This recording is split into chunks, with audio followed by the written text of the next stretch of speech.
You definitely accomplished this task with flying colors. I am very positive that it will be easier for you to understand our poem for today.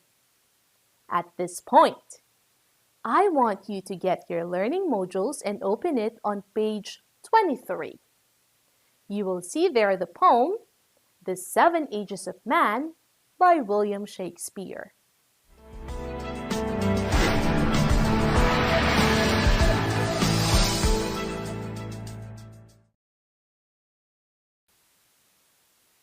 William Shakespeare lived around 400 years ago, yet his works continue to be read and dramatized by people around the world. Shakespeare is best known for his sonnets and plays. As You Like It is one of the most enacted comedies. The Seven Ages of Man is an excerpt from this play. As You Like It is believed to be set in France. It features several characters and depicts a variety of themes, such as rivalry, the thrill of love, the phases of human life, intrigue, and the differences between urban and rural life. The Seven Ages of Man is a monologue by a character named Jack. It occurs in Act 2, Scene 7 of the play. It is one of Shakespeare's most widely quoted speeches.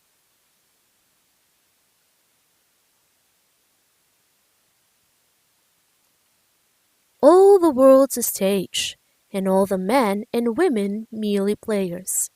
They have their exits and their entrances. And one man in his time plays many parts, his acts being seven ages.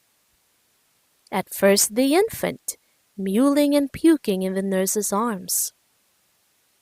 And then the whining schoolboy with his satchel and shining morning face creeping like snail unwillingly to school. And then the lover, sighing like furnace with a waffle ballad made to his mistress' eyebrow. Then a soldier, full of strange oaths and bearded like the part. Jealous in honor, sudden and quick in quarrel, seeking the bubble reputation even in the cannon's mouth. And then the justice, in fair round belly with good capon lined, with eye severe and beard of formal cut, full of wise sauce and modern instances, and so he plays his part. The sixth age shifts into the lean and slippered pantaloon, with spectacles on nose and pouch on side. His youthful host will save the world too wide for his shrunk shank and his big manly voice. Turning again toward childish treble, pipes, and whistles in his sound. Last scene of all that ends this strange eventful history is second childishness in mere oblivion. Sans teeth, sans eyes, sans taste, sans everything.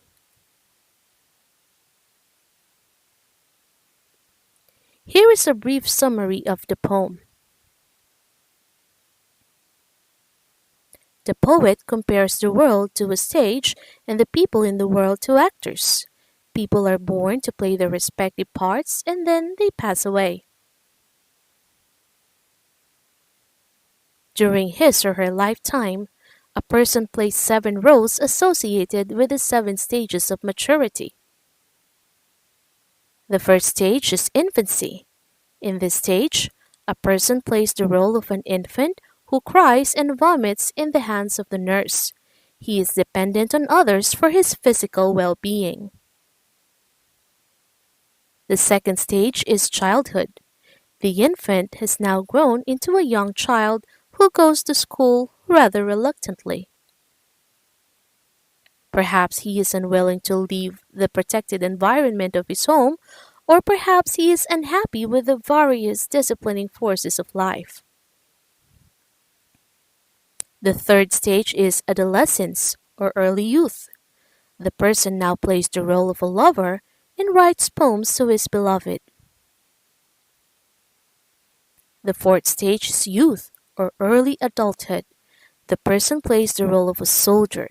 He is bearded and agile like a pard, which is an abbreviation of the word leopard.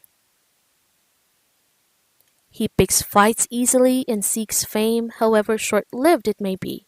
He is at the peak of his physical strength and courage. He is even ready to put his life at risk to make a reputation for himself. The fifth stage is middle age. The fit and rash young man becomes a pot-bellied and matured man. He is now familiar with the ways of the world and reaches a position of influence in society. He plays a role of a judge and passes judgment on various aspects of life. The sixth stage is old age and marks the decline of a person. He loses weight and his skin begins to sag. His eyesight turns poor, his deep masculine voice starts to sound thin and high-pitched. The seventh stage is that of extreme old age. This stage is compared to second childhood, as the person is dependent on others just like a child. This is the final phase of a person's life. He becomes forgetful and loses his ability to see, hear, and taste. Eventually, he dies. The poem uses the analogy of an actor on stage to depict the seven phases of a person's life, from birth to death. The poem is about the cycle of life. From birth to death, a person goes through several stages.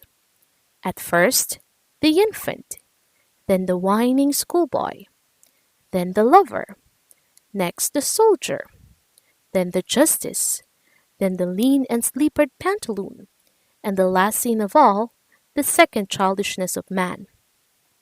The poem talks about the physical changes a person goes through in his life.